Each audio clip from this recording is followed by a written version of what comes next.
جب آپ women prison میں گئیں وہاں لوگوں سے عورتوں سے باتیں کی ہوں گی تو وہاں تو پنڈوراز باکس کھلے ہوں گے بہت سارے. دین ہمیں حلم بھی سکھاتا ہے، تدبر بھی، تمیز بھی. نہ تو اس کا مطلب یہ ہے کہ ہم بالکل پھکڑپن پہ آ جائیں، اور نہ اس کا یہ مطلب ہے کہ ہم کچھ سمجھنے لگیں. وہ کون سی قدغنیں ہیں جو کہ آپ کو یہ احساس دلاتی ہیں کہ نہیں سجیلا بہت مشکل ہے کچھ لوگوں کے لیے اس چیز کو سمجھنا؟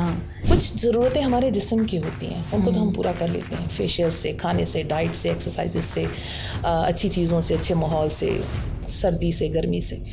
لیکن ہماری جو روح کی ضروریات ہیں وہ تو ہیں، وہ اس سے پوری نہیں ہوتی. اور عموماً جب مرد تھک کر آ رہے ہوتے ہیں تو ہمیں لگتا ہے کیا کر کے آ رہے ہیں، میٹنگز میں چائے پی کے آ رہے ہیں. اسی میں ایسا نہیں ہوتا، بہت کام بھی ہوتا ہے اور بڑا خوش کام ہوتا ہے. Let's look at the good side of Pakistan from the lenses of the teachers, the doctors, the explorers and the homemakers, the people who make Pakistan Pakistan. Catch me every week as we talk to different people and learn from their experiences so that we can work on building a better future because stories matter. Assalamu alaikum Pakistan and to all the Pakistanis everywhere. Welcome to the good side where we meet people who make Pakistan Pakistan.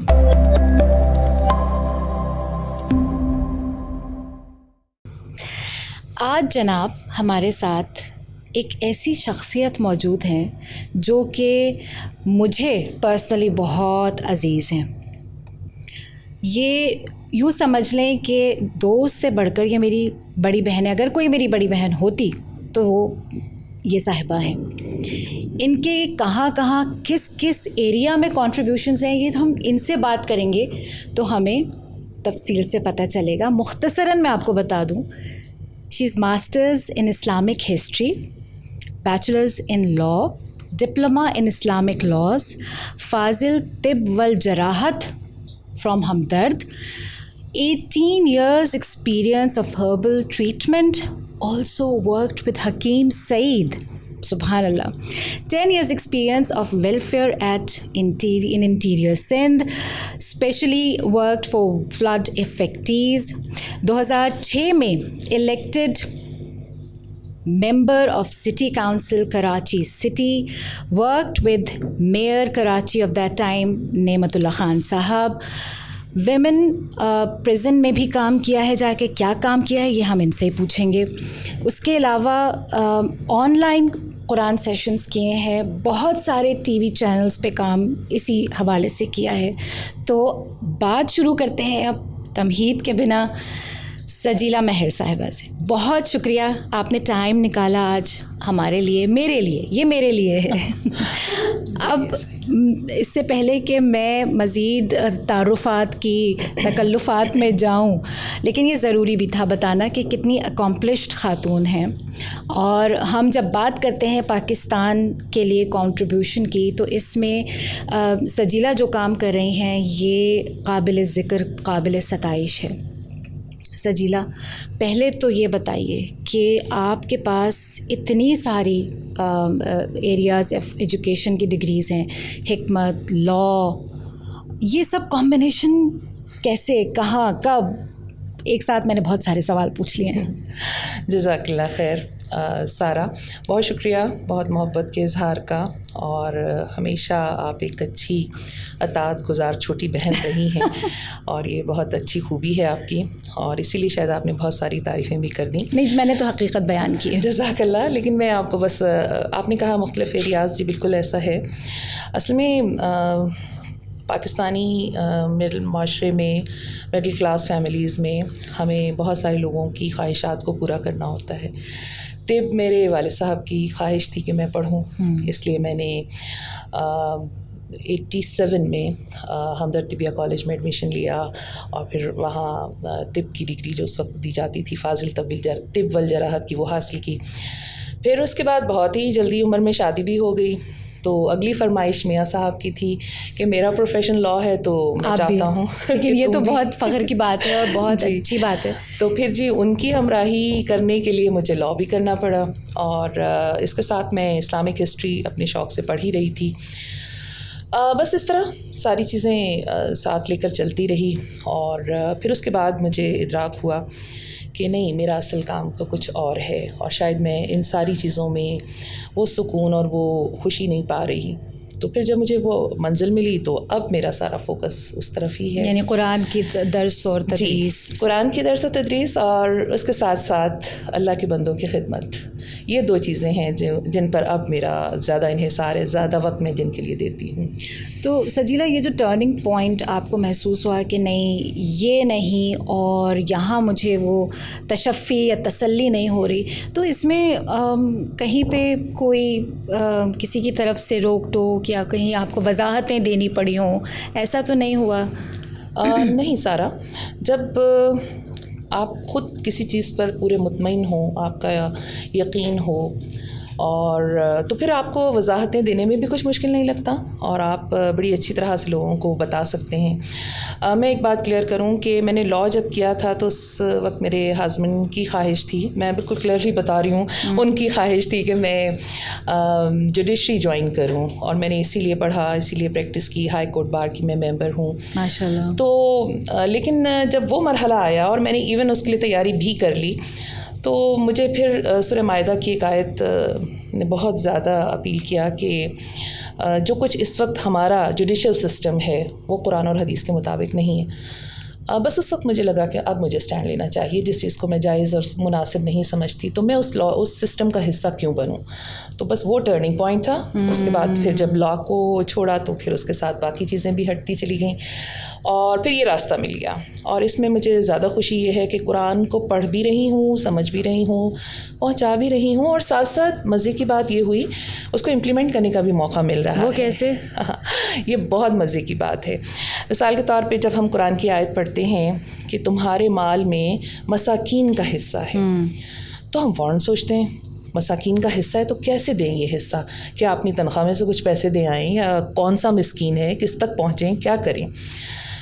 اب اس کے لیے ایک راستہ نظر آتا ہے کہ مسکین تک جو واقعی جسے سفید پوش کہا جاتا ہے، جو سوال نہیں کرتا، آپ اس تک کیسے پہنچیں، اسے کیسے آئیڈینٹیفائی کریں، پھر ان کی ضرورتوں کا کیسے خیال رکھیں، اور اس سارے چیزوں کو پورے ایک ٹرانسپیرنسی کے ساتھ لے کے کیسے چلیں. تو بہت انیشیلی ہم نے اسٹارٹ کیا.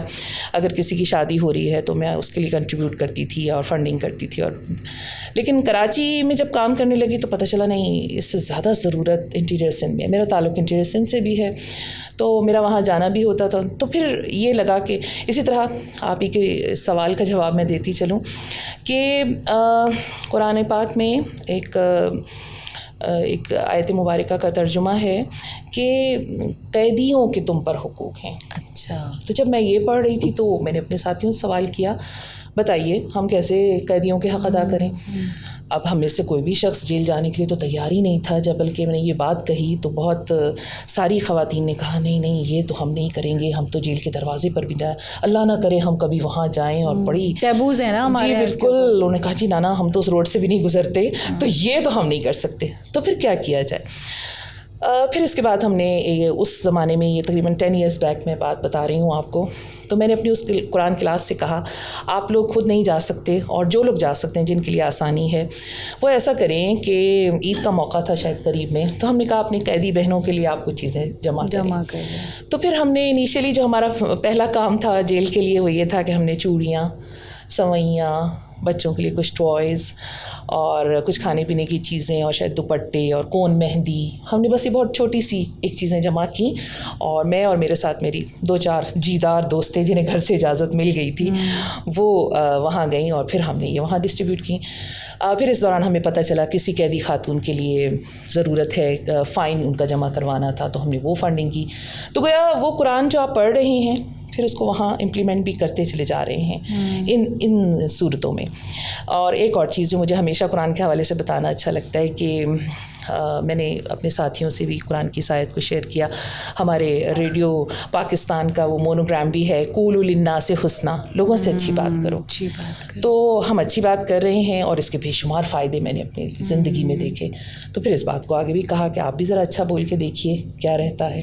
اب یہاں میرا دل چاہ رہا ہے کہ میں ایک ایسا سوال پوچھوں جو ہو سکتا ہے تھوڑا سینسٹیو ہو, کہ جب آپ ویمن پریزن میں گئیں, وہاں لوگوں سے, عورتوں سے باتیں کی ہوں گی, تو وہاں تو پنڈوراز باکس کھلے ہوں گے بہت سارے.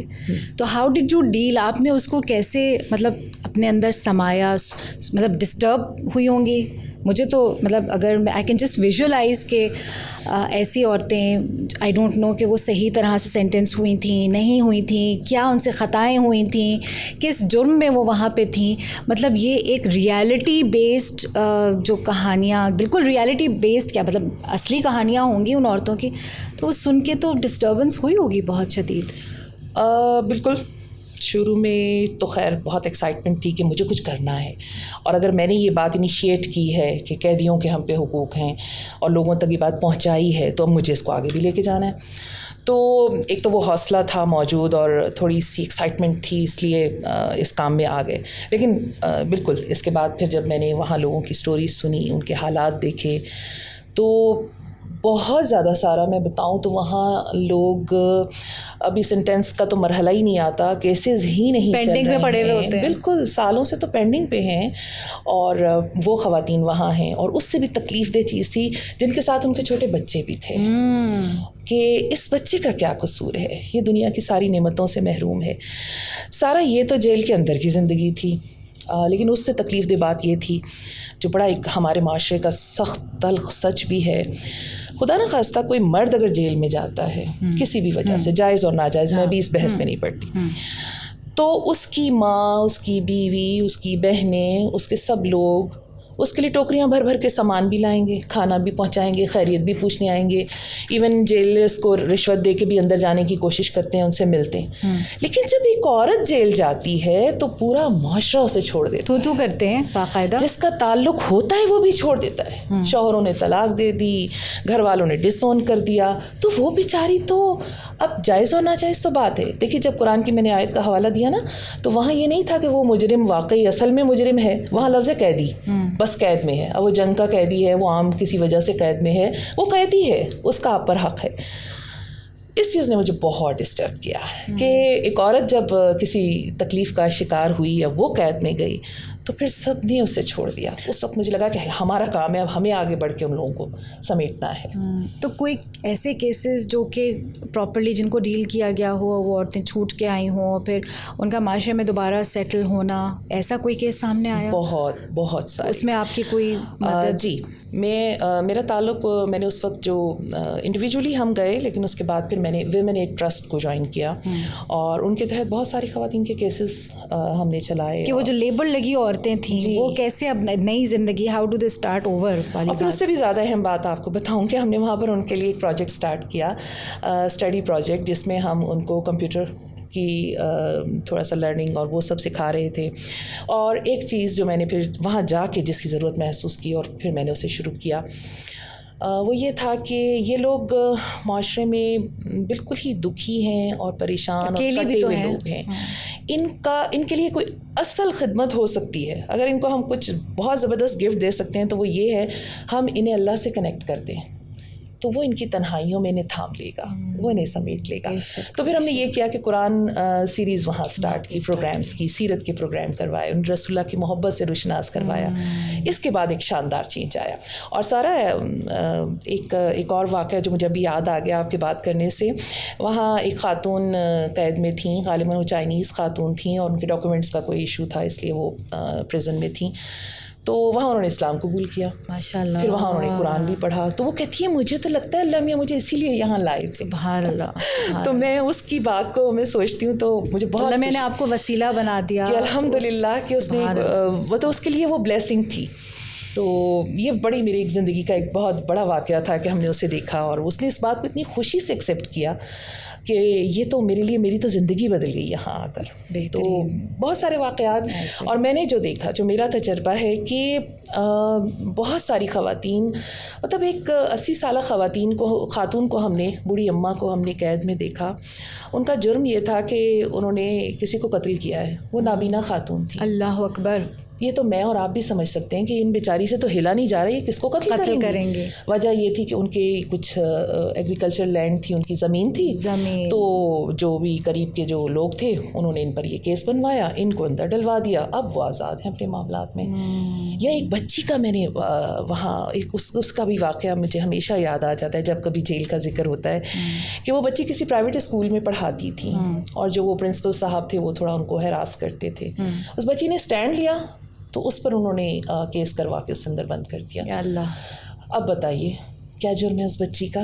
اور سنوائی تو ایک طرف, اس کے گھر والوں نے تو ڈسون کر دیا, یہ تو جیل چلی گئی, اس کا تو اپنا کوئی فیوچر نہیں, تو اس کی وجہ سے ہم کیوں برباد ہوں. اور سب یہ بڑا تکلیف دہ چیز تھی. تو بہت سے واقعات ہیں. اچھا سجیلا, آپ نے ابھی ذکر کیا تھا کہ خواتین کے پاس جیل میں جا کر آپ کو صرف ایک یہ اس بات سے حوصلہ تھا کہ ان عورتوں کو اللہ سے قریب کرا دیا جائے, اللہ کا کلام یا اللہ کا ذکر ان کے لیے شاید امید کی کوئی کرن بن جائے. تو مجھے خیال آ رہا ہے کہ یہ تو وہ خواتین ہیں جو معاشرے سے کٹ کے ہیں, اکیلی ہیں اور ایک طرح سے لیبلڈ ہیں. ہم ایسی کتنی خواتین سے ایٹ لیسٹ میری ملاقات ہوتی ہے since I am into education, school میں ہوں, جو کہ اپنے پاس موجود نعمتوں سے ناخوش ہیں, پریشان ہیں اور بہت غصے میں ہیں, اضطراب میں ہیں اور گھبرائی ہوئی ہیں, اور وہ ان کا شکوہ بھی کر رہی ہیں. تو مجھے یہاں پہ لگ رہا ہے کہ وہ مسئلے جیل میں خواتین ہیں, اکیلی, کٹی ہوئی, کمزور پڑی ہوئی, جن کے ساتھ آگے پیچھے کوئی نہیں ہے, اور یہ خواتین جن کے پاس سب کچھ ہے, اس کے باوجود وہ گھبرائی ہوئی ہیں اور تذبذب کا شکار ہے اور اختلاج میں رہتی ہیں. تو یہ بھی ان کو بھی ضرورت ہے اتنی ہی اللہ سے جڑنے کی, اللہ کے کلام سے سمجھنے کی اس کو, اور اپنے پاس جو کچھ اللہ نے دے رکھا ہے اس پہ شکر گزار ہونے کی. تو اس ایریا میں بھی تو آپ کام کر رہی ہیں. آپ کے یہاں ریگولر پروگرام ہوتا ہے, خواتین کا حلقہ ہوتا ہے جس میں کہ بات کی جاتی ہے. جی سارا, انسان جو چیز اس کے لیے بہت زیادہ اہمیت کی ہے, اگر آپ کسی بھوکے کو کھانا کھلاتے ہیں تو ایک وقت کا کھانا ہے, نیکسٹ لنچ کروا دیا تو ڈنر پہ پھر وہ بھوکا ہوگا. آپ نے کسی کو لباس دے دیا تو وہ چل جائے گا کچھ 2-4 مہینے 6 مہینے وہ نکال دے گا, اینڈ فائنلی پھر وہ ختم ہو جائے گا. ہم ضرورتیں پوری نہیں کر سکتے, کرنی چاہیے لیکن یہ حل نہیں. اصل چیز یہ ہے کہ آپ بندے کو رب سے کنیکٹ کریں, اس کا انٹروڈکشن کرا دیں.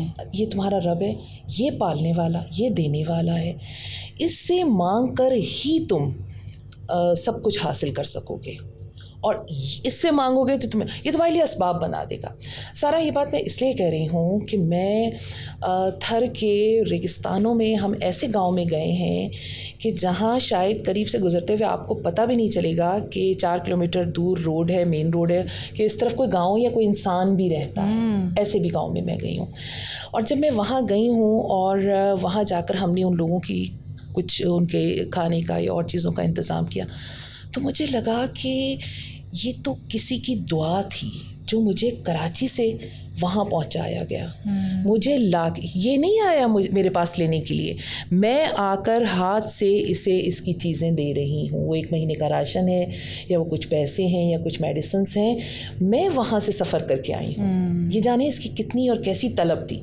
تو اصل بات تو یہ ہے کہ ہم بندے کو اللہ سے کنیکٹ کر دیں, اور اس کے بعد آٹو سسٹم ہے, پھر اللہ تعالیٰ خود ہمیں وہاں پہنچائیں گے. تو آپ اگر مدد کرنے جا رہی ہیں تو کنیکشن کیسے, مطلب ان سے رابطہ رہتا ہے کیا؟ جی بالکل, ان لوگوں سے ہمارا رابطہ رہتا ہے. یہ پورا ایک ٹیم ورک ہے جس میں پہلے لوگ جا کے, آپ کا جو سوال تھا وہ اہم ہے, بندے کو کنیکٹ کرنے والا. تو وہ خاتون یا وہ کوئی بھی فرد یا انسان جو کراچی میں کسی اچھے علاقے میں بیٹھا ہے یا کوئی جاب کرنے والی خاتون ہے اور وہ پریشان ہے اور مضطرب ہے, کچھ ضرورتیں ہمارے جسم کی ہوتی ہیں, ان کو تو ہم پورا کر لیتے ہیں, فیشیل سے, کھانے سے, ڈائٹ سے, ایکسرسائزز سے, اچھی چیزوں سے, اچھے ماحول سے, سردی سے, گرمی سے. لیکن ہماری جو روح کی ضروریات ہیں وہ تو ہیں, وہ اس سے پوری نہیں ہوتی, اور ان کے لیے ضروری ہے. تو وہ جو آپ بات کر رہی ہیں نا, وہ سارا اضطراب روح کی جو غذا میں کمی ہو رہی ہے, یا روح کو جو اس کا جو وہ چاہتی ہے وہ نہیں مل رہا, ایموشنل آپ کی جو نیڈ ہے وہ پوری نہیں ہو رہی. اور روح کا اطمینان الا بذکر اللہ تطمئن القلوب صرف اللہ کے ذکر میں ہے. بے شک. آپ کتنا بھی کوشش کر لیں, مطلب میں کچھ مرتبہ تو یہ سوچتی ہوں کہ لوگوں سے کہوں آپ تجربہ کر کے دیکھ لیں کس چیز میں سکون مل رہا ہے, آپ کر لیں, یہ بھی کر لیں, وہ بھی کر لیں. بڑے مزے کا ایکسپیرینس ہے, مشاہدہ ہے میرا تھوڑا بہت, آپ کا تو بہت وسیع ہے, کہ اکثر مدرز میرے پاس, زیادہ تر مدرز ہی آتی ہیں, فادرز کو میں نے اتنا پریشان نہیں دیکھا.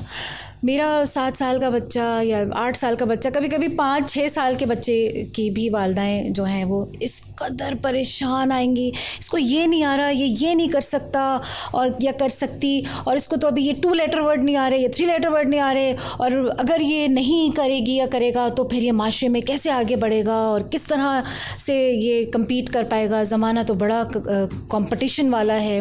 اس قدر وہ پریشان ہے. اب میں ان کو سنتی رہتی ہوں, میں اور جب یہ والی بات میں ان سے کہتی ہوں کہ آپ اتنی پریشان ہیں, آئی کین سی دیٹ, آپ نے دعا کی اپنے بچے کے لیے, تو ایک دم ان کا ایکسپریشن ایسے چینج ہوتا ہے کہ جیسے وہ یہ کہہ رہی ہوں کہ کیا بات کر رہی ہیں آپ, مطلب آپ کہاں سے آ گئی ہیں ہمیں یہ کہنے والی کہ دعا کریں. ہم آپ سے اپنے دل کی پریشانی کہہ رہے ہیں اور آپ ہم سے کہہ رہی ہیں دعا کرو, مطلب ان کے چہرے کا ایکسپریشن ہی ہوتا ہے. پھر میں ان سے کہتی ہوں کہ دیکھیں یہ اللہ تعالیٰ نے آپ کو نعمت یا رحمت دی ہے, آپ کی گود میں یہ ایک پھول کھلا ہے, اس کو چیریش کریں, پریشان نہ ہو کہ یہ کیا کرے گا یا کرے گی, جو رب نے اس کا رزق میں لکھا ہے وہ اس کو ملے گا. یہ بات بھی ان کو سمجھ میں نہیں آتی, نہیں مگر ٹھیک ہے وہ آپ صحیح کہہ رہی ہیں, مگر یہ بتائیں, مطلب مجھے لگتا ہے میں ایک دیوار سے بات کر رہی ہوں جو گوشت پوست کی بنی ہوئی ہے, جس کو میں کنیکٹ ہی نہیں کر پا رہی. سر مجھے ایک بڑے مزے کی بات یاد آ رہی ہے, تقریباً میرا خیال 10 سال پرانی یا 15 سال پرانی بات ہے. میرا ایک پروگرام تھا, کسی گھر میں تھا, وہاں بہت ساری خواتین, تقریباً 100 کے قریب خواتین تھیں ان کے ڈرائنگ روم میں, اور ہم وہ پروگرام ختم ہوا, الحمدللہ دعا بھی ہو گئی, اور میں اٹھ کے باہر آ رہی تھی جانے کے لیے, تو ایک خاتون نے میرا ہاتھ پکڑا, مجھے آپ سے کچھ کہنا ہے. میں نے کہا جی آئیے. تو وہ مجھے کونے میں لے گئیں, اور پھر تقریباً ان کی آنکھوں میں نمی آ چکی تھی, اور انہوں نے کہا سجیلا میرے بیٹے کے لیے دعا کیجیے گا. تو میں نے کہا جی میں کروں گی انشاءاللہ, آپ بتائیے. نہیں سجیلا, ان کی آواز بھی روحان سی ہو گئی, اور انہوں نے میرا ہاتھ بھی پکڑ رکھا, آپ میرے بیٹے کے لیے ضرور دعا کریں. تو مجھے ذرا سی پریشانی, پتہ نہیں کیا ہو گیا ہے. بہن خیریت ہے, آپ کے بیٹے کو کیا ہوا ہے؟ اس کا نا رزلٹ آنے والا ہے. اور مجھے یاد ہے میں نے کہا لا حول ولا قوت, ان کے سامنے کہہ دیا. یس, وہ اتنی, مطلب ان کا انداز ایسا تھا کہ خدا نہ خواستہ وہ کسی بیماری کا شکار ہے, اللہ نہ کرے اس کے ساتھ کچھ حادثہ ہو گیا. میں نہیں کہتی ہمیں دعا اس کے لیے بھی کرنی ہے, کرنی چاہیے, ہمیں تو نمک اور جوتے کا تسمہ بھی اللہ سے مانگنا ہے بے شک. لیکن جو ان کی وہ جو بات آپ کہہ رہی ہیں نا, مجھے وہ یاد آ گئی, مطلب تعلیم ان حاصل کرنا تھی کہ میرے بچے کا رزلٹ, اور آپ نے اس کے لیے بہت دعا کرنی ہے. تو میں بس حیران ہوں, اتنا کرب اور اتنا انتظار اور اتنی پریشانی ہمیں اپنے بچے کی اخلاقی تربیت کے لیے نہیں ہوتی, اللہ سے کنیکٹ کرنے کے لیے نہیں ہوتی, جتنا کہ ہمیں اس کے وہ مارکس کے لیے, اس کے گریڈس کے لیے ہوتی ہے. تعلیم حاصل کرنا زندگی کا ایک مقصد ہے, لیکن زندگی کا واحد مقصد نہیں ہے. اور رزق کا تعلق تو تعلیم سے ہے ہی نہیں. یہ بات کاش ہم یہ سمجھ لیں.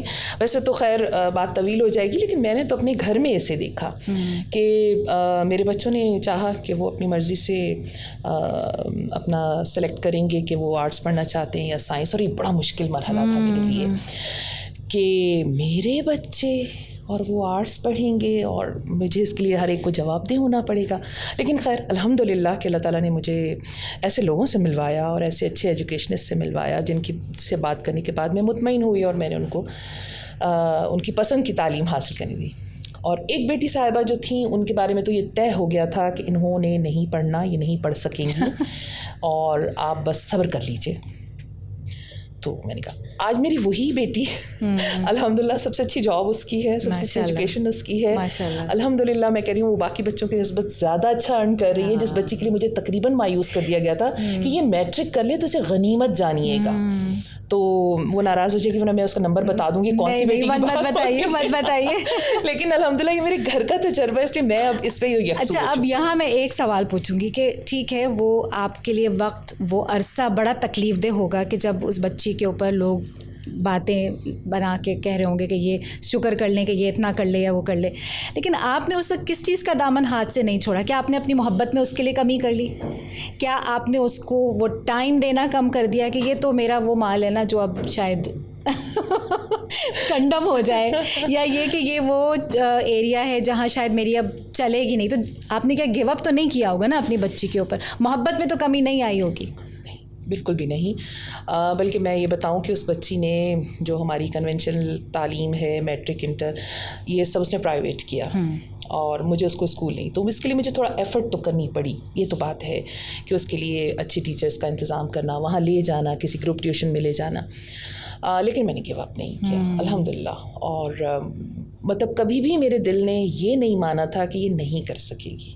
اور کمپیریزن, کیونکہ ظاہر ہے اور بچے ہیں گھر میں, تو اب وہ دوسرے بچے کے ساتھ کمپیریزن بہت زیادہ ہوتا ہے, خطرناک ہوتا ہے. ان کی کون سا ہے, یہ کون سا اسکول جاتی ہیں, یہ کیا کرتی ہیں, یہ کیا کرتی ہیں, ان کو کیا ضرورت ہے یہ دینے کی؟ آپ تو یہ کر رہی ہیں, اچھا آپ کچھ نہیں کر رہی ہیں, یہ جو ہم خود بھی نہ کریں نا, تو جو ساتھ میں وہ چیز آپ نے کیسے کنٹینیو سارا زندگی میں آپ سے پھر دہرا رہی ہوں اسی بات کو کہ میری زندگی کے کچھ پہلو جن میں نے یہ بہت اچھی طرح سے ایکسپیرینس کر لیا تھا کہ اگر آپ خود کسی چیز پر یکسوں ہیں, ڈٹرمن ہیں کہ یہ بس ایسے ہی ہے, یہ ٹھیک ہے, تو آپ ساری دنیا کو فیس کریں. بہترین, ماشاء اللہ. ادروائز اگر آپ خود ڈگمگ ہیں تو پھر تو ہر بات آپ کے دل پہ لگے گی. زبردست. یہ میسج ان خاص مدرس کے لیے ہے جو کہ ابھی پریشان ہیں اپنے بچوں کی ایکیڈیمک اسٹرگلس کو لے کر, ان کے ایکیڈیمک امپروومنٹ یا ان کی پروگریس کو لے کے, کہ آپ اس وقت شاید اس طرح ایڈ نہ کر سکیں جو کہ جیسا کہ آپ اپنے بچے کو ایڈ دلوانا چاہتے ہیں, لیکن اس وقت جو آپ دے سکتی ہیں بہترین تحفہ وہ آپ کے ارادے کا پکا ہونا, اپنے بچے سے محبت کرنا, اور اس کو یہ یقین دلانا کہ میں تمہارے ساتھ ہوں. آپ نے کہا نا کہ آپ نے اس کی ہر جگہ مدد کی, اس کو سپورٹ دیا, جہاں وہ جانا چاہتی تھی اس کو لے کے گئی. آپ اس کے ساتھ کھڑی رہیں, وہ بچہ دنیا کے تمام تر مسائل کو ڈیل کر لے گا. ایسا ہی ہے, بالکل ایسا. اچھا چلیں, اب یہ تو پیرنٹنگ میرا ایریا ہے, پیرنٹنگ کے اندر مجھے بات کرنے کے لیے ہمیشہ وہ پوائنٹ نکل ہی آتا ہے کہیں نہ کہیں سے. اب یہ بتائیے کہ حکمت آپ نے اپنے والد کی خواہش سے کی, اور میں نے ایکسپیرینس کیا ہے, میں نے آپ سے بہت دفعہ اس معاملے میں دوائیں لی ہیں اور آپ سے کنسلٹ کیا ہے, تو اللہ نے آپ کے ہاتھ میں شفا دی ہے, اور آپ کی جو بھی تشخیص ہوتی ہے وہ بہت بہترین ہوتی ہے. حکمت میں حکیم سعید کے ساتھ کام کرنا, واٹ این آنر.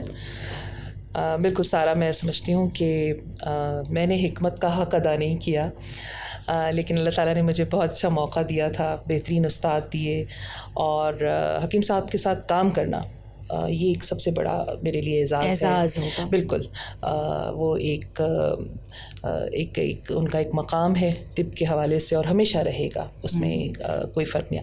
لیکن اس کے ساتھ ساتھ میں نے ان سے اور بہت کچھ سیکھا. حکمت تو یقیناً ظاہر ہے وہ ایک ہربل پریکٹس آپ سیکھتے ہی ہیں, کرتے ہیں, نسخہ لکھنا ہو, لیکن انسانوں کو ڈیل کرنے کا طریقہ سیکھا میں نے ان سے.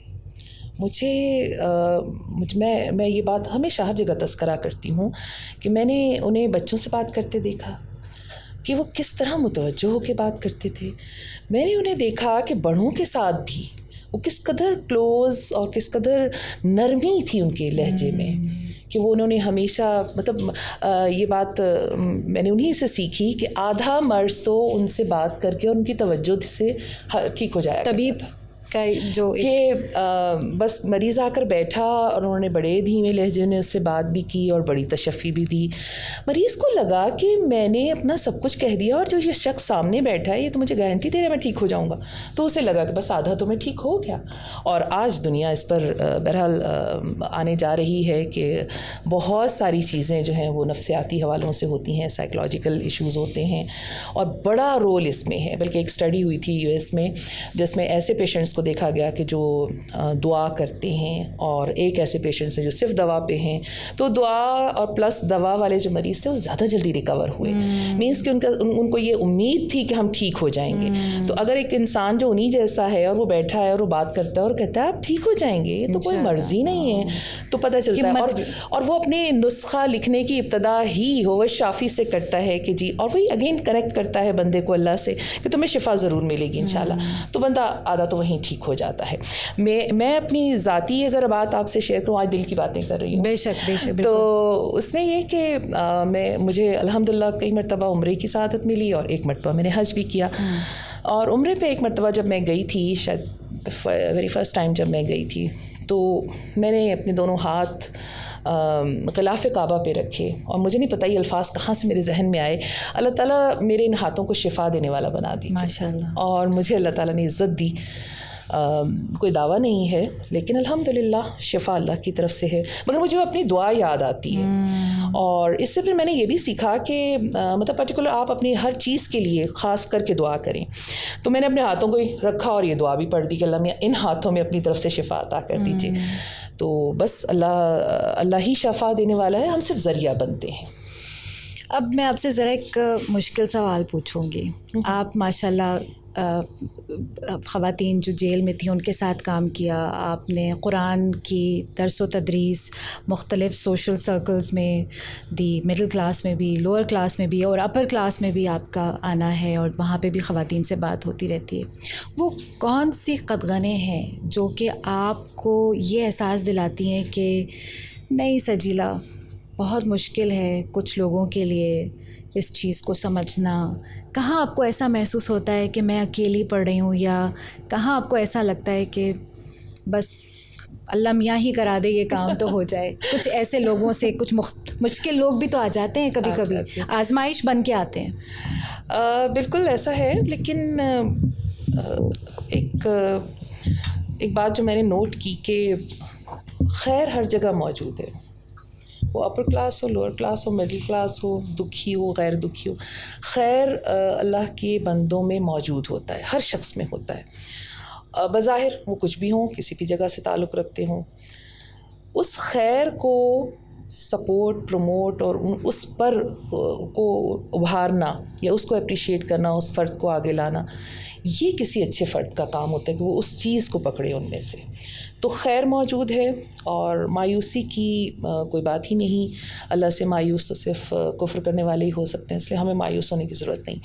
بدترین حالات میں بھی ہم نے تبدیلیاں آتے دیکھی ہیں. خواتین کے حوالے سے بس مجھے یہ چیز محسوس ہوتی ہے کہ ہم ہی ان تک بات نہیں پہنچا سکے، ورنہ خیر موجود ہے. اللہ، یہ ممکن نہیں ہے کہ اللہ کی بنائی ہوئی تخلیق میں خیر نہ ہو. اللہ نے اسے بنایا ہی، ڈیزائن ہی خیر پہ کیا ہے. ہاں یہ اور بات کہ اس کا انوائرمنٹ، اس کا ارد گرد کے لوگ یا اس کا معاشرہ اسے کس طرف لے جاتا ہے. ایک پرسپیکٹیو ہے جو کہ مجھے نہیں پتہ غلط ہے یا صحیح ہے. میں کیونکہ آپ کو بہت کلوزلی جانتی ہوں، مجھے پتہ ہے آپ کی طبیعت کتنی سافٹ ہے، آپ کا بات کرنے کا انداز کتنا حلیم ہے، کتنی حلیمی سے آپ بات کرتی ہیں. آپ سے مل کے بہت تقویت ہوتی ہے، ہمیشہ امید ہوتی ہے. اور میں نہیں، بہت سارے لوگ جو کہ سجیلا سے واقف ہیں اور ان سے کنیکٹڈ ہیں، وہ یہی کہتے ہیں کہ طبیعت میں ایک دم نکھار آ جاتا ہے، طبیعت خوشگوار ہو جاتی ہے سجیلا سے بات کر کے. اور کسی بھی موضوع پہ بات کر لو، شعر و شاعری، ادب، اپنے گھر کے مسائل، اپنے دل کی باتیں سب کر لو، اور وہ بہت تسلی سکون سے سنتی ہیں، اور پھر جب ملو وہ اسی محبت سے اور کھلے دل سے بات کرتی ہیں. مگر ایک پرسپیکٹیو جنرلی ہے کہ جو لوگ دین کے لیے کام کرتے ہیں یا جو خاص طرز سے دین کا کام پھیلانے کی کوشش، درس ہو رہا ہے یا کہیں اس طرح، تو ان لوگوں میں خاص کرختگی ہوتی ہے. کیا یہ ایسا کیوں ہے، اور یہ پرسپیکٹیو ہم کیسے چینج کریں؟ بات ٹھیک ہے، یہ بالکل ٹھیک ہے کہ تقویٰ کو نتھی کر دیا گیا ہے غسیلی طبیعت کے ساتھ، ہے نا. یا یہ کہ let me phrase it like that کہ جو لوگ دیندار ہیں یا دین کے لیے کام کر رہے ہیں، ان میں ایک طرح کا غصہ ہے, اور وہ جسے کہیں کہ دوسرے لوگوں کو کیڑے مکوڑے سمجھنا کہ یہ تو کیونکہ یہ اس اپیرنس کے ہیں تو ان سے ہم بات نہیں کریں گے, ہم ان سے دور رہیں گے, اور اپنے آپ کو کچھ اعلیٰ یا برتر سمجھنا. ایک یہ فیلنگ, ایک وائب آتی ہے. تو اس کو کیسے یہ تکبر ہے اصل میں, یہ غصہ نہیں ہوتا, یہ تکبر ہوتا ہے, اور اپنے تقویٰ, اپنے علم, اپنے دین کا تکبر. اور یہ بدترین شکل ہے تکبر کی کہ آپ دین کے حوالے سے اپنے آپ کو کچھ سمجھیں اور پھر دوسروں کو کچھ نہ سمجھیں. یہ ہے, ایسا ہوتا ہے. اور میں نہیں کہتی کہ سب کے سب, لیکن ایک سختی کا مزاج مجھے سمجھ نہیں آتا کہ جتنے بھی ہمارا دینی طبقہ ہے, ہم سب سیرت پڑھتے ہیں اور ہم سیرت میں دیکھتے ہیں کہ رسول اللہ سے زیادہ محبت کرنے والا, شفیق, نرم لہجے میں بات کرنے والا, مسکرانے والا. تو جب وہاں سے ہم کیوں نہیں سیکھ رہے, کیا ان سے زیادہ بڑھ کر کوئی دیندار تھا, کیا ان سے بڑا کوئی عالم ہے اس وقت موجود یا کبھی تھا؟ تو پھر جب ان کی طبیعت یہ تھی تو پھر یہ کس نے الاؤ کر دیا کہ آپ دین کا مطلب سختی اور تکبر اور اپنے آپ کو کچھ سمجھ نہ لے لیں؟ گردن ہوتی ہے, ہم ان سے نہیں ملیں گے, ہم ان کے ہاں نہیں جائیں گے. یہ بدترین تکبر ہے, اور اللہ تعالیٰ مجھے اور آپ ہم سب کو اس سے محفوظ رکھے. میں بہت دعا کرتی ہوں, یہ بہت ہی خطرناک چیز ہے. اسی لیے پھر وہ ڈبل سزا بھی ہے نا, کہ جو علم رکھتا ہے اور پھر وہ حرکت کرتا ہے تو وہ زیادہ بڑا مجرم ہے. اس کو ختم کیسے کیا جائے؟ میں سمجھتی ہوں اس میں وہ بات بھی مجھے یاد آتی ہے, آپ جیسے لوگ اور ہو جائیں. سب لوگ اس پہ اپنے حصے کا کام کریں گے تو انشاءاللہ ہو جائے گا. وہ بات یاد آ رہی تھی کہ ایک عالم جا رہے تھے تیزی سے چلتے ہوئے, ایک بچہ تیزی سے چلتا, بارش کے موسم میں چلتا جا رہا تھا. عالم صاحب نے دیکھا, کہا بیٹے ذرا آہستہ چلو, پھسل کے گر جاؤ گے. اس نے کہا آپ احتیاط کیجئے, میں گرا تو اکیلا گروں گا, آپ پھسلے تو بہت سے لوگ پھسل جائیں گے. تو بات یہ ہے کہ عالم کا کردار زیادہ ہے, اس سے ان کی ذمہ داری زیادہ ہے. نو ڈاؤٹ اب چینج آ رہا ہے, اب اچھے اور بہت خوش مزاج اور بڑے معتدل مزاج علماء بھی آ رہے ہیں. سوشل میڈیا نے بہت سارے لوگوں کو اور بھی عام کر دیا ہے کہ وہ لوگ ان تک پہنچ بھی رہے ہیں یا ان سے سیکھ بھی رہے ہیں. لیکن بہرحال علم, دین ہمیں حلم بھی سکھاتا ہے, تدبر بھی, تمیز بھی. نہ تو اس کا مطلب یہ ہے کہ ہم بالکل پھکڑپن پہ آ جائیں, اور نہ اس کا یہ مطلب ہے کہ ہم کچھ سمجھنے لگیں. کرنا پڑے گی تبدیلی, لیکن میں سمجھتی ہوں اس میں زیادہ رول علماء کا ہے, اور کہ ماڈل وہ ایسا کریں اور اپنے آپ کو ریچیبل بنائیں. اور بالکل میں امریکہ میں جب تھی تو وہاں پہ کئی دفعہ اس مسجد میں کنورٹڈ مسلم سے ملاقات ہوتی تھی, اور مولانا نسیم, سراج وہاج کے حلقوں میں بیٹھنے کا موقع ملا. تو وہ لوگ یہ کہتے تھے کہ دیکھیے آپ بے شک یہاں پہ ہر چیز بلیک اینڈ وائٹ ہے, آپ مسلمان ہیں اور یہ غیر مسلم ہے, لیکن آپ لوگ اپنے آپ کو اتنا افضل, اتنا برتر, اتنا اعلیٰ اور عرفہ, اتنی عقل قل والا مت سمجھیں. آپ ان لوگوں سے دوستی تو کریں تاکہ ان کو معلوم تو ہو کہ مسلمان کتنے اچھے اخلاق کے مالک ہیں. تو اس پہ کسی نے سوال پوچھا, تو کیا ہم ان کے ساتھ بار میں چلے جائیں؟ تو ان میں سے ایک مولانا صاحب نے جواب دیا کہ دیکھیں, اگر آپ کسی کو برائی سے روکنا چاہ رہے ہیں اور وہ ایک گٹر میں ہے تو آپ کو گٹر میں جا کے ہی اس کو بچانا پڑے گا نا, تو آپ کو اپنے آپ کو گندا کرنا پڑے گا. تو آپ جائیں, مگر اپنے تمام اس کا احساس رکھیں کہ آپ کو کیا چیزیں منع ہیں, اور جہاں آپ کو لگے کہ وہ لائن کراس ہو رہی ہے آپ واپس آ جائیں. سارا بار سے پہلے کے بھی تو بہت سے مراحل ہوتے ہیں, بے شک آپ وہ تو کر سکتے ہیں. ڈائریکٹلی ایکسٹریم کیوں کہ باری کی بس یہی تو مجھے سمجھ میں نہیں آتا, ہمارے یہاں لوگ ایک دم ایکسٹریم شدت پہ چلے جاتے ہیں. بالکل. اور دوسری بات, سب سے بڑی اگزامپل میرے اور آپ کے لیے, ہمارے ماں باپ ان پر قربان, رسول اللہ صلی اللہ علیہ وآلہ وسلم کے. آپ اوقاس کے میلے میں بھی گئے تھے, وہاں پر بھی تبلیغ کی تھی. آپ قافلے آ رہے ہیں ٹریڈنگ کے لیے, آپ ان کے پاس بھی جا کر بیٹھ رہے ہیں. تو یہ کہاں یہ حد ہے کہ ہم اس سے بات کریں اور اس سے نہ کریں؟ یہ ضروری ہے جو بات آپ نے کہی کہ پہلے ہم خود بھی اپنے آپ پر عبور رکھتے ہوں, اپنے دین پر, اس کی پریکٹسز پر, اور پھر اس کے بعد ان لوگوں تک بھی ضرور پہنچے. کوئی وجہ نہیں ہے کہ لوگ ہم سے متاثر نہ ہوں, اسلام کے قریب نہ آئیں, اگر ہمارا اخلاق ان کے لیے بہتر ہو. یہ واحد ایک چیز ہو, اخلاق بہترین. اور یہاں تو معاملہ یہ ہو جاتا ہے کہ آپ مختلف سیکٹس کے لیے, مسالک کے لیے آپ سوچ رہے ہوتے ہیں, ان کا کھا لیں, ان کا کھا لیں. تو جب اتنی تنگ نظری ہے کہ اپنے جیسے مسلمان کلمہ گو بھائیوں کے لیے بھی, تو پھر وہ تو بہت ہی دور کی بات ہو جاتی ہے. چلیں اب یہ سینسٹیو بات پہ سے ہٹتے ہیں ہم. یہ بہت سارے لوگوں کو شاید ناگوار گزر جائے, لیکن مجھے یہ سوال پوچھنا تھا اور ایسی جگہ پوچھنا تھا جہاں یہ میسج آئے کہ یہ تکلیف دہ بات ہے.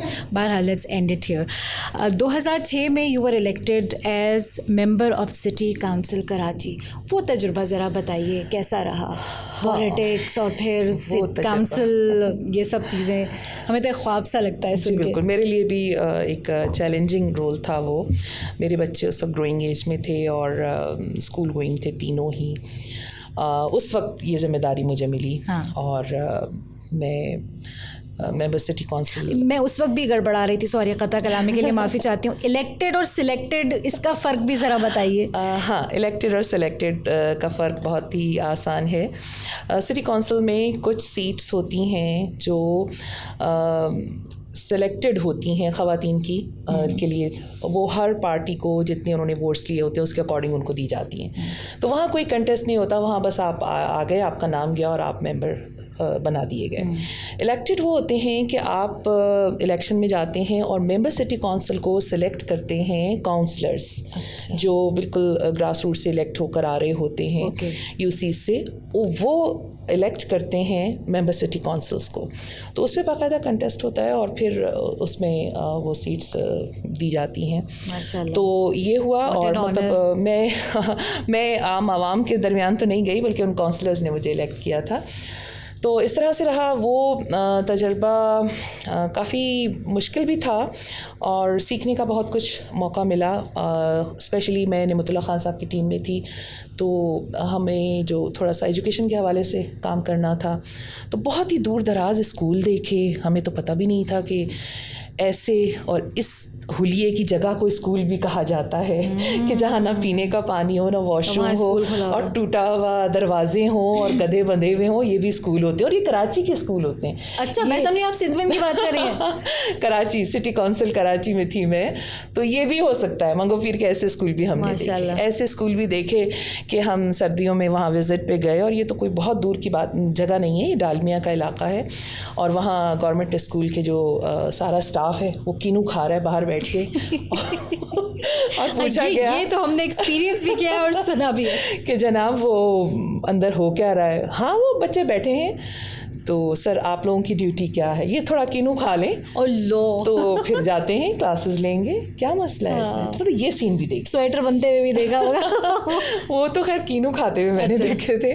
تو یہ سب کچھ بھی دیکھا, اور پھر وہ ایک ڈفرینٹ ایکسپیرئنس تھا کہ آپ, اور زندگی میں پہلی چیز جو میں نے وہاں پہلی بار سیکھی اور اس کے بعد آ کے کہی کہ میرے پاس یہ تھا کہ جی میٹنگ کا مطلب ہوتا ہے بس جی چائے شائے. اکثر ہم سنتے تھے, ہسبینڈ بھی آ کے بتاتے ہیں میٹنگ. تو پہلی بار مجھے پتہ چلا یہ میٹنگ کتنی تکلیف دہ چیز ہوتی ہے. اچھا, کیسے؟ جس میں آپ کو خاموش رہ کے اور مسلسل سننا پڑتا ہے, مسلسل سننا پڑتا ہے, رپورٹیں پڑھی جا رہی ہوتی ہے, رپورٹیں, اور انتہائی خشک اور انتہائی تھکا دینے والا عمل. اور پھر میں نے آ کر, اور میں نے واقعی اس بات کو اپنے ہسبینڈ کے سامنے ایڈمٹ کیا کہ جی میں, وہ بھی گورنمنٹ جاب میں تھے اس وقت, تو میں نے کہا جی میں اب بالکل سمجھ گئی ہوں یہ میٹنگ کیا ہوتا ہے. تو پہلی چیز تو میں نے وہاں سے یہ لرن کی کہ یہ اتنا, اور عموماً جب مرد تھک کر آ رہے ہوتے ہیں تو ہمیں لگتا ہے کیا کر کے آ رہے ہیں میٹنگس میں, چائے پی کے آ رہے ہیں. ایسا نہیں ہوتا, بہت کام بھی ہوتا ہے اور بڑا خوش کام ہوتا ہے. تو ایک تو یہ حوالہ تھا وہاں کی اس طرح کی زندگی کو دیکھنے کا کہ کس طرح سے مینجمنٹ ہو رہی ہے. اور سٹی کونسل اس زمانے میں کراچی نے بہت ترقی کی, بہت سارے پروجیکٹس آئے, یہ جو پارکس, بہت سب سے بڑا کام پارکس کا تھا. جتنے بھی سٹی گورنمنٹ نے پارکس بنائے, بہت جگہوں پر بنائے, بہت ہر جگہ, مطلب جہاں ان کے لیے پاسبل ہوا انہوں نے پارکس بنائے. اور اس کے گواہ تو بہت سارے لوگ ہیں. فلائی اوورس بنے, روڈس کی حالت بہت اچھی ہوئی, بہت ساری چیزیں ہم نے ہوتے ہوئے دیکھیں, اور کافی جگہوں پر چینج آیا. لیکن بہرحال وہ ایک ٹینیور تھا, اس میں جتنا کچھ ہو سکتا تھا وہ ہوا. کراچی کے فنڈس میں بہت انکریز ہوا. پھر یہ مطلب بہت سارے لوگوں کو شاید علم میں نہ ہو, یہ جو نیپا چورنگی پر ایک انسٹیٹیوٹ بنا بہت بڑا انفیکشس ڈیزیزز پر ریسرچ کا. صحیح. تو مجھے یاد ہے کہ جو ہمیں فنڈس ملے تھے اس کے ڈیولپمنٹ کے لیے, تو میرے فنڈس بھی ہم نے بھی وہاں اس کو پول کیا تھا اور یہ پروجیکٹ الحمدللہ بنا. تو یہ بہت سارے کام تھے جو اس دوران کیے, سیکھے, اور لوگوں سے ملنا اور بہت سارے مسائل کو دیکھنا اور کس طرح سے پرابلمس کریٹ ہوتی ہیں, کی جاتی ہیں, ان کو سالو کیسے کیا جائے, یہ سب کچھ وہاں ایکسپیرینس کرنے کا موقع ملا. ماشاء اللہ ماشاء اللہ.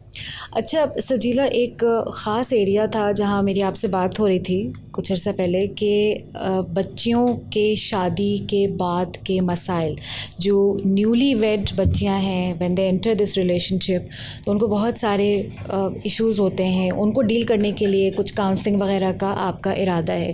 لیکن یہ ارادہ کیسے ہوا, اس کی کہاں پہ آپ نے روٹ کاز کو سمجھا, اس کے بارے میں ذرا بتائیے. جی سارا, ایسا ہے کہ جب میں نے لاء پریکٹس کی اس دوران میں اپنے ہسبینڈ کے ساتھ, ہماری اپنی لاء فرم میں اس کے ساتھ ہوتی تھی, اور میری جو ایریا تھا وہ یہ تھا کہ میں جو بھی ہمارے پاس خلا کے لیے کیسز یا فیملی میٹرز آ رہے ہوتے تھے وہ اس کے خلا کے, تو اس میں لڑکیوں سے یا لیڈیز سائڈ سے میں ڈیل کرتی تھی. میں ان سے ان کی کیس ہسٹری ساری ڈیٹیل لینا, یہ سب میرا کام تھا.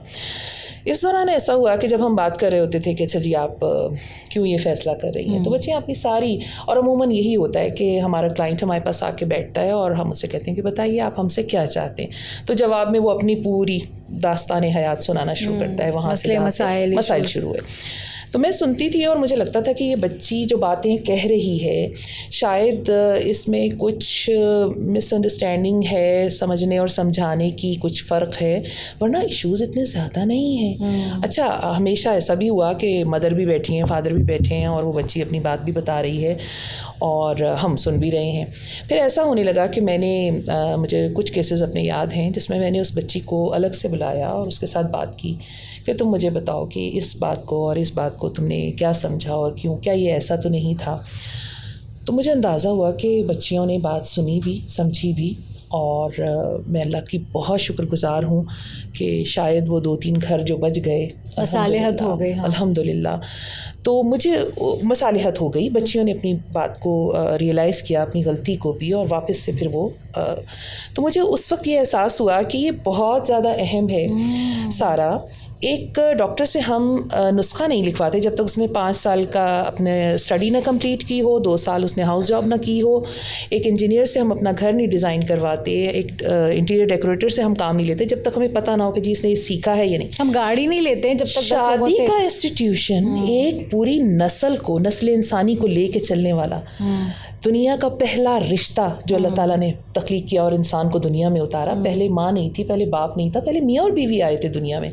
اس کے لیے کوئی تیاری نہیں. ہماری بچیوں کو صرف یہ گائیڈ کیا جاتا ہے کہ لہنگا ایسا ہونا چاہیے, آپ کو چلنا ایسا ہے. ساری جو گرومنگ ہو رہی ہوتی ہے وہ اسکن کی ہو رہی ہوتی ہے, یا وہ چلنے پھرنے اور کھانے پینے کی ہو رہی ہوتی ہے, یا ٹپیکل ساس کے ساتھ تمہارے آگے جو آ رہی ہے نا ایک خاتون, وہ تو بس یوں ایسے لینا, اپنی بات منوا کے رکھنا, یا وہ ایسے ہوں گے اور تم نے یہ کرنا ہے اور یہ تو نہیں ہو رہا اور وہ تو نہیں ہو رہا. اس وقت مجھے لگا کہ ہماری بچیاں بیچاری بغیر کسی تربیت کے شادی کے مرحلے میں جا رہی ہیں, اور یہ ظلم ان پر ہو رہا ہے کہ, اور اس میں بھی تکلیف دہ بات یہ تھی سارا کہ وہ زندگی کا پرائم ٹائم خوبصورت وقت جو ابتدائی ہوتا ہے وہ تو لڑنے, سمجھنے, پریشان ہونے اور اسی میں گزار دیتی ہے. پھر جب زندگی اپنی ساری تلخ حقیقتوں کے ساتھ آتی ہے تو پھر سمجھ میں آتا ہے کہ کرنا کیا ہے. سجیلا, اس میں ایک سوال مجھے ابھی ایک دم بات کرتے ہوئے یہ آ رہا ہے کہ اکثر دفعہ مائیں اپنی بچیوں سے کہتی ہیں نہیں بھائی یہ والا کپڑا میں نہیں دلاؤں گی, جب تم اپنے گھر چلے جانا نا اپنے میاں سے کہنا دلوائیں گے. کہیں گھومنے پھرنے کا پروگرام ہو رہا ہے تو بھائی یہ شوق نا اپنے گھر پہ جا کے کرنا میاں کے ساتھ. تو وہ میاں کے گھر جا کے شوق پورے کرنے والی جو باتیں ہیں وہ اتنی زیادہ انگرین کر دی جاتی ہیں کہ یہ بات ہائی لائٹ ہونا رہ جاتی ہے کہ جب میاں کے گھر جاؤ گی تو ان لوگوں کے بھی تو کچھ خواب ہیں جو تمہاری راہ دیکھ رہے ہیں, اور وہ بھی کچھ امیدیں لگائے بیٹھے ہیں کہ بہو آئے گی تو یہ ہوگا, اس طرح ہوگا. تو پھر یہاں کلیش آف دا ٹائٹنز ہو جاتا ہے. بالکل ہوتا ہے, بالکل صحیح, پاور پلے ہوتا ہے. یس, پاور پلے ہوتا ہے بالکل. میرا خیال ہے کہ اور اس کے ساتھ ہی ایک اور چیز جڑی ہوئی ہے جو میں آپ کو بتاتی چلوں کہ میری اپنی بیٹیوں کی جب شادیوں کا سلسلہ ہوا تو اس وقت میں نے اس بات کو ریئلائز کیا کہ ایک تو ہمارے پاس کوئی ایسی تقریب ہونی چاہیے جس میں ہمارے سینئرز بیٹھے ہوں اور وہ اپنے تجربات نئی نسل تک. ظاہر ہے یہ 1 to 1 تو نہیں ہو سکتا کہ ایک بار چچی آئیں گی, ایک بار خالہ آئیں گی, ایک بار وہ آئیں گی. تو پھر میں نے اس تقریب کا اہتمام کیا, اور شادی سے کچھ دن پہلے ہم ایک سیٹنگ کرتے ہیں جس میں میں نے اس بات کو شروع کیا کہ ہم خطبہ نکاح پڑھیں. خطبہ نکاح میں بہترین ٹپس موجود ہیں گھر بسانے کی. یہ بڑی شاندار سلیکٹڈ آیات کا مجموعہ ہے جو اللہ تعالیٰ نے ہماری, اور سارا آپ حیران ہوں گی کہ خطبہ نکاح میں 3 مرتبہ ایک ہی بات اللہ رب العزت نے دہرائی, اور وہ کیا ہے؟ اللہ سے ڈرو, اللہ سے ڈرو, اللہ سے ڈرو. میں حیران ہو گئی کہ اب ذاتی طور پہ میرا اپنا خیال تھا کہ خطبہ نکاح میں تو کوئی جنت کا تذکرہ ہوگا, کوئی حوروں کی باتیں ہوں گی, یا کوئی لباسوں کا تذکرہ, یا پھلوں کے ذکر ہوں گے, کچھ اس طرح کی چیزیں ہوں گی قرآن میں سے. پتہ چلا نہیں, اللہ سے ڈرو, اللہ سے ڈرو, اور اللہ سے ڈرو. 3 مرتبہ ایک ہی بات. اور پھر ایک اور چیز جو میں نے ریئلائز کی کہ ہماری چھوٹے بچے, مطلب 5 ایئرس کا ہمارا 6 ایئرس کی جو بچی ہے نا, اسے پتہ ہے جی یہ رسم یوں ہونی ہے, مہندی یہاں لگنی ہے, اور یہ پھر مٹھائی کھلائی جانی ہے. تو میں نے یہ چاہا کہ جیسے یہ ان بچوں نے رسمیں کہاں سے سیکھی, انہوں نے دیکھا, ماڈل ہوتی ہوئی دیکھی ہے نا اپنے گھروں. تو خطبہ نکاح ہر شادی کا لازمی حصہ ہو, مردوں میں نہیں, خواتین میں بیٹھ کے اس کا ترجمہ سنایا جائے, یا بچیوں تک وہ پہنچ. اتنا کہ میں ابھی تو ذراہ تفنن میں نے یہ بات کہی, میں نے کہا جی جب اس بچی کی اپنی شادی کا ٹائم آئے تو خطبہ نکاح دوسروں کو سکھا رہی ہو کہ یہ اور یہ اور یہ موجود ہے اس میں, ہم اتنا اسے وہ سنا دیں, ازبر ہو جائے, تو پھر ہماری ذمہ داری کامن کر دیں اس چیز کو. دیکھیے اس وقت تو سارا میں بہت دکھ سے بات کر رہی ہوں, ہم مجرم ہیں, ہم نے اپنے بچوں تک وہ تعلیمات نہیں پہنچائی ہیں. صحیح بات ہے. تو یہ پھر ہمارا حق, ہم اپنے حصے کا فرض ادا کر دیں گے کہ ہم نے اپنے بچوں تک وہ بات پہنچا دی. اب اللہ تعالیٰ ان کے لیے آسانی کرے. ہم بچیوں کو بلیم نہیں کر سکتے کہ ان میں برداشت نہیں تھی. میری مدر ان لاء میں شوہر کی جو والدہ تھیں وہ بڑی پیاری بات کہا کرتی تھیں, جب کبھی خلش ہوتی تھی یا کوئی تکرار ہو جاتی تھی, جو کہ ہوتی ہے گھروں میں, تو وہ کہتی تھی کہ دیکھو بیٹا, ہر رشتے کو نا تم یہ سمجھو کہ اللہ کی رضا کے لیے تم اس رشتے میں منسلک ہو, چاہے وہ تمہاری نند ہے, چاہے وہ جٹھانی ہے, چاہے وہ کوئی بھی رشتہ ہے, اور اس نظر سے اس رشتے کو پرکھو, اور پھر یہ کہو کہ مجھے اس بندے کی خوشی سے زیادہ رب کی خوشی عزیز ہے, اور رب کی خوشی اسی میں ہے کہ مل کے رہو اور ایک دوسرے کو معاف کرو, اور معاف کرنا سیکھ لو. تو یہ چیزیں ہم لوگ کہاں سکھلاتے ہیں, ہم کہاں ماڈل کرتے ہیں اپنے بچوں کے سامنے. تو ان بچوں تک پہنچانا ہماری, مطلب عموماً ہر ماں کو اور ہر بزرگ خاتون یا مڈل ایج ہمارے جیسے لوگ ہوتے ہیں, وہ فوراً کہتے ہیں یہ جو نئی نسل ہے, یہ جو بچیاں ہیں, یہ اس طرح اور یہ اس طرح. میں اس بات کو سختی سے منع کرتی ہوں. میں کہتی ہوں بچیوں کو نہ کہیں یہ. یا کئی مرتبہ ایسا ہوتا ہے کہ خواتین آتی ہیں, میں اپنی بچی کو ساتھ لائی ہوں, اس کو سکھائیے. اللہ اکبر. اور میں کہتی ہوں نہیں, میں اسے نہیں, میں آپ کو پہلے یہ سکھاؤں گی کہ یہ الفاظ اس طرح نہیں ادا کی. اب بتائیے جب ماں ہی یہ کہہ رہی ہے, اس کو سنائے نا اس کے سامنے, مطلب جیسے مجھے تو ضرورت نہیں ہے, اس کو ضرورت ہے. میں اس کو آپ کے درس میں لائی ہوں, اسے سکھائیے. اب جب ماں یہ کہتی ہے تو میں تو اس بچی کے سامنے ہی کہتی ہوں نہیں, ابھی پہلے آپ کو سکھانا پڑے گا, تو پھر اس کے بعد اس بچی کی باری آئے گی. تو بہت ساری چیزیں اور بہت سارے کرنے کے کام ہیں, بہت سارے کام کیے جا رہے ہیں. تو یہ آپ کا جو پری ویڈنگ کاؤنسلنگ سیشن ہے یہ انشاءاللہ, جی یہ میری ایک بڑی دیرینہ خواہش ہے کہ میں اس کو باقاعدہ ایک شکل دے لوں. ابھی بھی میں اسے کرتی ہوں. ظاہر ہے وہ جو میرا دورانیہ تھا جب ہم ایک خاص حوالے سے کیس ٹیکنگ کے حوالے سے بات کرتے تھے بچوں کو, پھر اس کے بعد میں نے اس کی شروعات اس طرح سے کی تھی کہ میری اپنی فرینڈس کی بچیاں یا میرے کلوز جو سرکل میں بچیاں جن کی شادی ہونے جا رہی ہوتی تھی, میں ان کے ساتھ ایک میٹنگ رکھتی تھی. اور پھر میں اس میں, اور سب سے پہلی بات میں اس کو کہتی تھی کہ مجھے اس میٹنگ کے لیے تمہاری امی نے نہیں کہا. کبھی یہ مت سمجھنا کہ امی کے کہنے پہ میں نے یہ کی ہے. مجھے تم سے محبت ہے اور میں نہیں چاہتی کہ تم اپنی شادی کا پرائم ٹائم خوبصورت وقت ضائع کرو, کسی بھی اسٹریس میں رہو. تو تم یہ, اور اس کے بعد دوسری آفر میں اسے یہ کرتی تھی, بیٹا میرا فون کھلا ہے, تمہیں کوئی بات پوچھنی ہو, کوئی پریشانی ہو, اور کسی بھی قسم کی ہو, میرا تعلق طب سے بھی ہے, میرا تعلق لاء سے بھی ہے, میرا تعلق انسانوں سے میں ڈیل کرتی ہوں, تو میں ان کی کیفیات کو بھی جانتی ہوں, تو مجھ سے بات کر لینا. تو اللہ کا شکر ہے بہت ساری بچیوں سے رابطہ اس حوالے سے بھی ہوا, اور میں بہت خوش ہوں اس بات پہ. اچھا, ایک سوال اس سے جو مجھے آ رہا ہے, بہت ساری بچیوں کے باتیں میرے ذہنوں میں, اور ان کی وہ ایک ریل سی میرے ذہن میں چل رہی ہے کہ اکثر بچیاں یہ کہتی ہیں کہ صرف ہمیں کیوں سمجھایا جاتا ہے؟ جو دوسرا جینڈر ہے اس کو بھی تو کچھ سمجھایا جائے نا. ساری درس و تدریس اور تمام پریچنگ لڑکیوں کے لیے کیوں؟ لڑکوں کو بھی تو سمجھایا یہ جائے. بچیوں کا بالکل صحیح سوال ہے. نکاح صرف لڑکی کا تو نہیں ہو رہا نا, اس سے لڑکے کا بھی ہو رہا ہے. وہ خطبہ نکاح لڑکی کے لیے بھی ہے اور لڑکے کے لیے بھی ہے. تو یہ بچیوں کا شکوہ بجا ہے. لیکن سارا اگر اس طرف یہ بات نہیں سکھائی جا رہی تو کیا ہم اس طرف بھی نہ سکھائیں؟ کیا ہم اس 50% کو بھی ہاتھ سے چھوڑ دیں کہ نہیں ہم وہ بھی نہیں کریں گے اس لیے کہ لڑکوں کو کوئی نہیں سکھا رہا تو ہم لڑکیوں کو بھی نہیں سکھائیں گے؟ دوسری بات میرا خیال ہے یہ ہے کہ جو لڑکیوں پہ زیادہ فوکس ہوتا ہے کہ ہم پہ ذمہ داری بھی بنانے کی اور جوڑ کے رکھنے کی زیادہ ہے. آئی تھنک مجھے سارا مطلب اس کی ایک اچھی مثال جو ذہن میں آ رہی ہے, آپ دیکھیں پوری تقریب میں سب سے زیادہ نظریں دلہن پہ ہی تو ہوتی ہیں. تو گھر میں بھی جاتی ہے تو دلہن پہ ہی ذمہ داری ہوتی ہے, دلہا کو بھی لوگ کم کم ہی دیکھ رہے ہوتے ہیں. زیادہ تر فوکس جو ہوتا ہے وہ دلہن پہ, لڑکی پہ ہوتا ہے. تو یقیناً میرا خیال ہے اس کی ذمہ داری بھی زیادہ ہے. چلیں یہ ایک بہت اچھی بات ہوئی اور آئی ایم شیور کہ آپ جب یہ کام اپنا شروع کریں تو پلیز لیٹ اس نو, اور اس کے اوپر میری خواہش جو کانٹیکٹ کرنا چاہے بچیاں آئیں, بالکل آئیں, وہ فریلی اپنی باتوں کو شیئر کریں. مطلب یہ بھی یہاں تک بھی مجھے یاد ہے, میں آپ کو بتا دوں میرے ذہن میں ایک بات آ گئی. میری ایک فرینڈ نے, ان کی بیٹی کی شادی ہونے والی تھی اور یہ ہوا تھا کہ شادی سے کچھ عرصہ پہلے اس کے بریسٹ میں کوئی لمپ تھا جس کو ریموو کیا گیا تھا.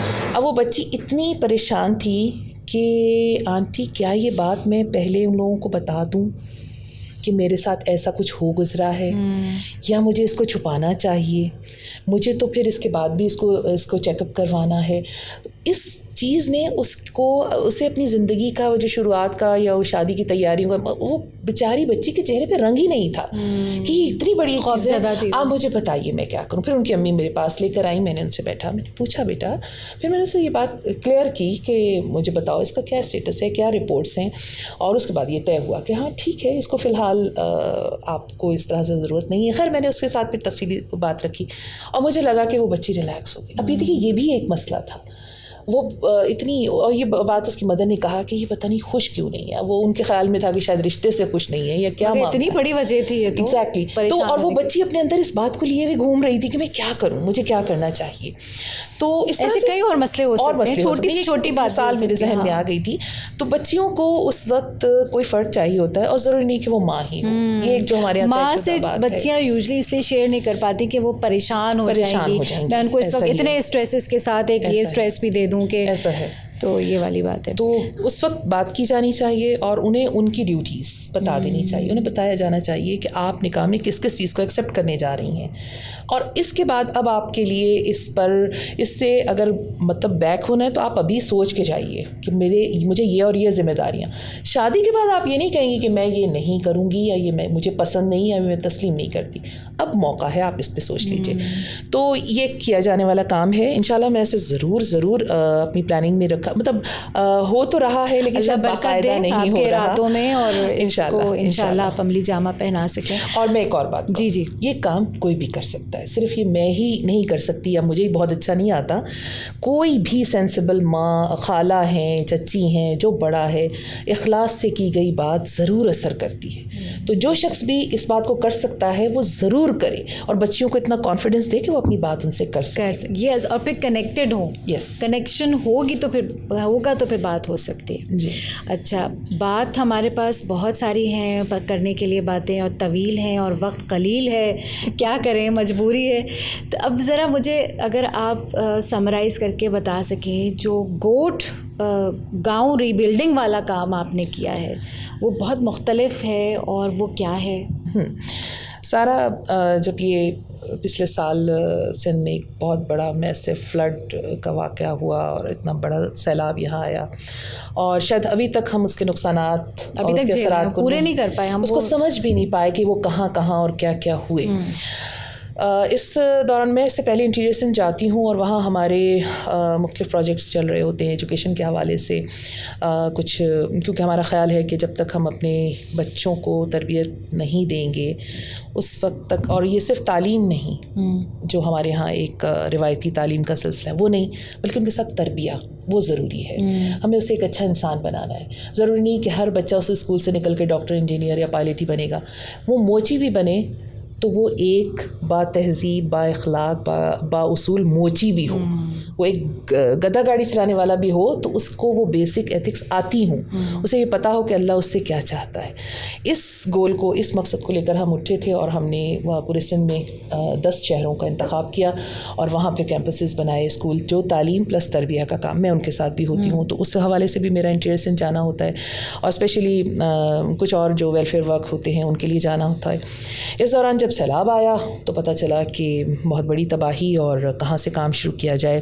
فوری طور پر تو ہم نے سیلاب میں یہ کنٹریبیوٹ کیا تھا کہ ہم نے کھانا ڈسٹریبیوٹ کیا تھا. پہلی ضرورت تھی لوگوں کے لیے، یا ان کو شیلٹر کے وہ کچھ ترپال یا اس طرح کی چیزیں، یا صاف پینے کا پانی، یہ سب دیا گیا. لیکن اس کے بعد ایک بڑا سوالیہ نشان تھا، کہاں کہاں جائیں، کیا کیا کریں.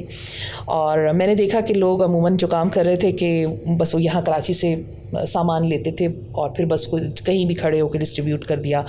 کچھ حقدار کو ملا، کسی کو زیادہ، کسی کو نہیں. بہرحال جو بھی کسی نے کیا یقیناً اجر وہ پائیں گے اللہ کے پاس سے، لیکن پلاننگ بھی ضروری ہوتی ہے. اس دوران میں نے اس چیز کو پلان کیا کہ میں کسی ایک ایریا کو خاص طور پہ فوکس کروں اور ہم اسے ری بلڈ کریں، بجائے اس کے کہ ہم بہت ساری جگہ پہ اسکیٹرڈ ایفرٹ کریں. ہم کسی ایک جگہ فوکسڈ کام کریں.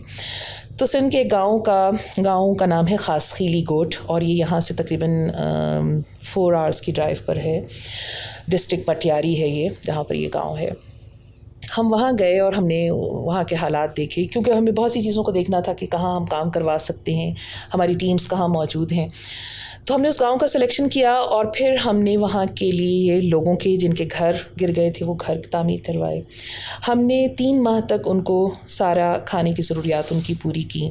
ہم نے ان کے بچوں کی تعلیم کے لیے دوبارہ سلسلہ شروع کیا. ان کا اسکول گر چکا تھا، اسے دوبارہ سے بنایا، ان بچوں کی اسکولنگ سٹارٹ ہوئی. اس کے ساتھ ساتھ پینے کا پانی، سیلاب کے بعد ایک بڑا مسئلہ یہ بھی آیا تھا کہ وہ جو پانی تو پھیلا ہوا تھا مگر پینے والا نہیں. جی وہ پینے والا نہیں تھا، تو پھر نیو ان کے لیے وہ سیٹ اپ کروایا.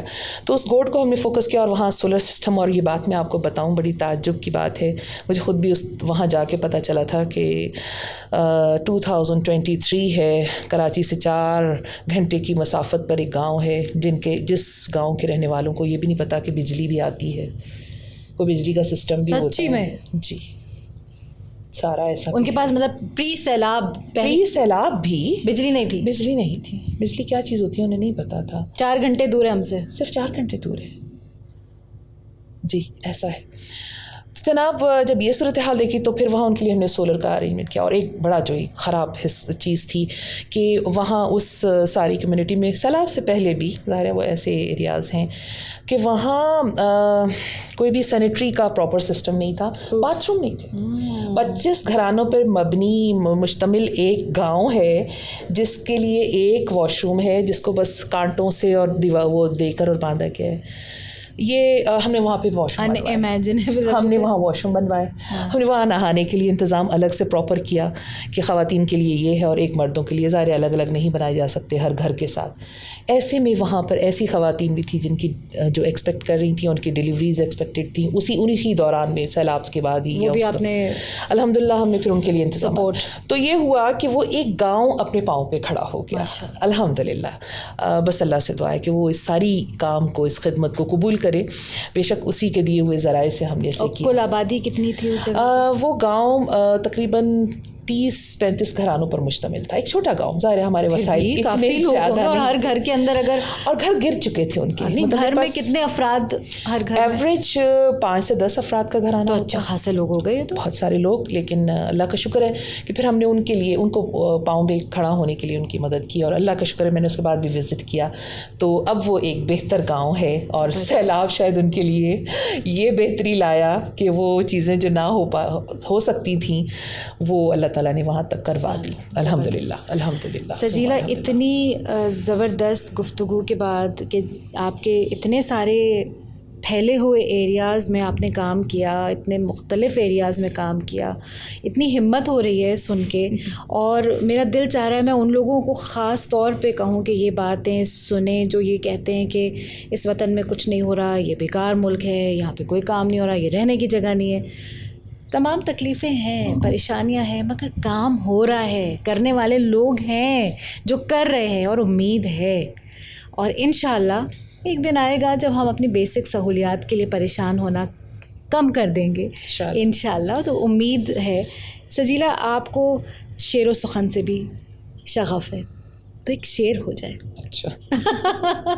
مجھے تو لگتا ہے کہ شاید بہت سارے کاموں میں اب یہ چیز کچھ تھوڑا کم ہی ہو گئی, لیکن شوق تو ہے اچھی شاعری پڑھنے کا, سننے کا. بہرحال حالات جیسی گفتگو ہماری ہو رہی ہے اس حوالے سے مجھے ایک شعر ذہن میں آ رہا ہے. نہ گھبرا کثرت غم سے حصول کامیابی میں, نہ گھبرا کثرت غم سے حصول کامیابی میں, کہ شاخ گل میں گل آنے سے پہلے خار آتے ہیں. واہ, شاخ گل میں گل آنے سے پہلے خار آتے ہیں. سبحان اللہ. اور ایک شعر جو مجھے ویسے پسند ہے, اپنے جب بھی مجھے کبھی یاد آتا ہے تو اچھا لگتا ہے, بہت پرانا شعر ہے. کب میں نے کہا تھا مجھے حساس بنا دے, کب میں نے کہا تھا مجھے حساس بنا دے, اے میرے خدایا مجھے کچھ اور سزا دے, میرے خدایا مجھے کچھ میں اور سزا دے. تشنۂ اخلاص ہوں اے کاش نظر آئے, ایسا کوئی دریا جو میری پیاس بجھا دے. واہ واہ, کیا بات ہے, مزہ آ گیا. بس یہ آج کل رہ گئے ہے سوچنے اور کہنے کی باتیں. اب آپ کو پتہ چلا میری ان سے دوستی کیوں ہے, کہ شعر و ادب کا شوق بھی رکھتی ہیں اور وہ سارے کام کرتی ہیں جس میں میرا بھی انٹرسٹ ہے. اور حسن اخلاق ماشاءاللہ اور حلیمی طبیعت میں ایسے لوگ واقعی ہیرا ہیں, اور اگر ہمیں ان کی کمپنی مل رہی ہو تو ہم دنیا کے بہترین اور خوش قسمت ترین انسان ہیں. بہت شکریہ سجیلا آپ کی آمد کا, آپ کے اس وقت نکالنے کا, اتنی ساری مصروفیات میں سے. ابھی ان کی بیٹی ان کے گھر آنے والی ہے جو ابھی شادی ہوئی ہے, اس کا انتظار کے چھوڑ کے وہ ہمارے ساتھ آج یہاں موجود ہیں. بہت شکریہ, بہت شکریہ ریحان بھائی for creating this plate form, جہاں پہ ہم بیٹھ کے اتنے اچھے اتنے گوہر نایاب لوگوں سے باتیں کرتے ہیں. ساتھ تمہارا اور طلحہ تمہارا بہت شکریہ کہ مجھے موقع دیا ایسے لوگوں سے ملنے کا. بہت شکریہ. جزاک اللہ خیر for watching this video, and if you want to watch more videos like this, please subscribe our channel on the right or the left side, I'm confused, and keep watching. Thank you so much.